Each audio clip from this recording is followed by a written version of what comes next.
jour de croyance. Numéro 9, la foi au jour dernier.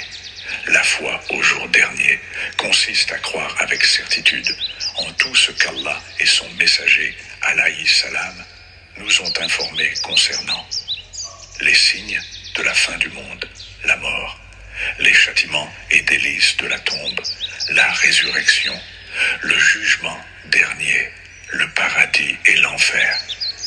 La foi au jour dernier comprend 4 points essentiels. 1.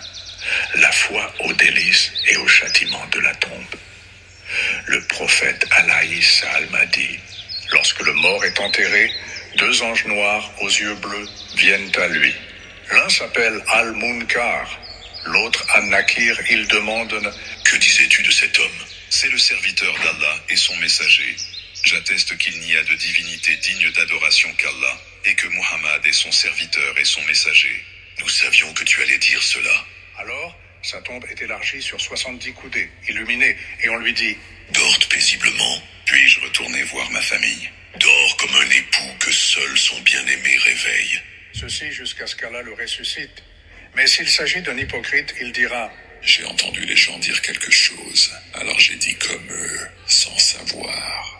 Puis il est dit à la terre: serre-toi sur lui. Alors ses côtes se croisent, et il est châtié jusqu'à ce qu'Allah le ressuscite. Rapporté par At-Tirmidhi, numéro 1071, authentifié par Al-Albani. 2. La foi en la résurrection. C'est le moment où Allah ressuscitera les morts pour les juger et les rétribuer. Paradis ou enfer. Allah dit, traduction rapprochée: ne pense-t-il pas qu'ils seront ressuscités en un jour terrible, le jour où les gens se tiendront debout devant le Seigneur de l'univers? Surate Al-Mutafifan, 83, 4-6. Selon Aïcha radiallahu anha, le prophète alayhi salam a dit: les gens seront rassemblés sans chaussures, nus et non circoncis. Au messager d'Allah, hommes et femmes ensemble, les uns regardant les autres. La situation sera trop grave pour qu'ils s'en préoccupent. 3. La foi au jugement et à la rétribution.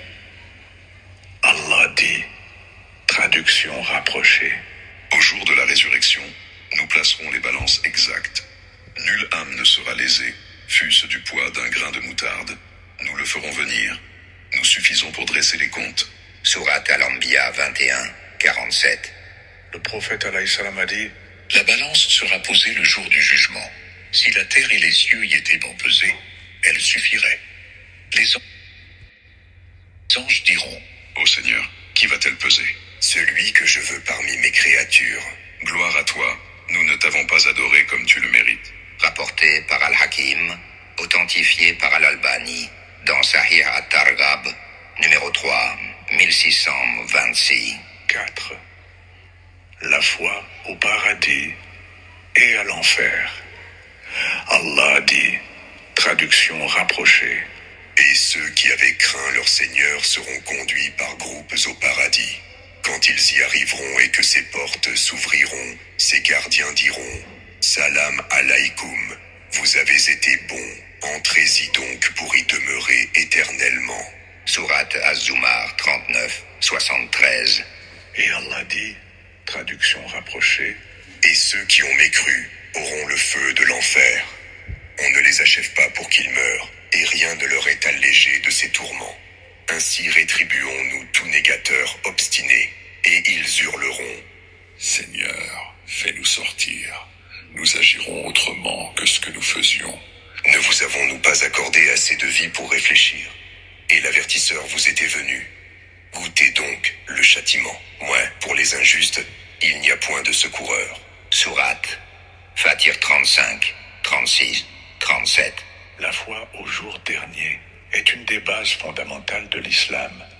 Elle rappelle aux croyants que cette vie est éphémère et que la vraie demeure est celle de l'au-delà. Celui qui y croit sincèrement agit avec conscience, évite les péchés et espère la miséricorde d'Allah tout en craignant son châtiment. Se souvenir du jour dernier,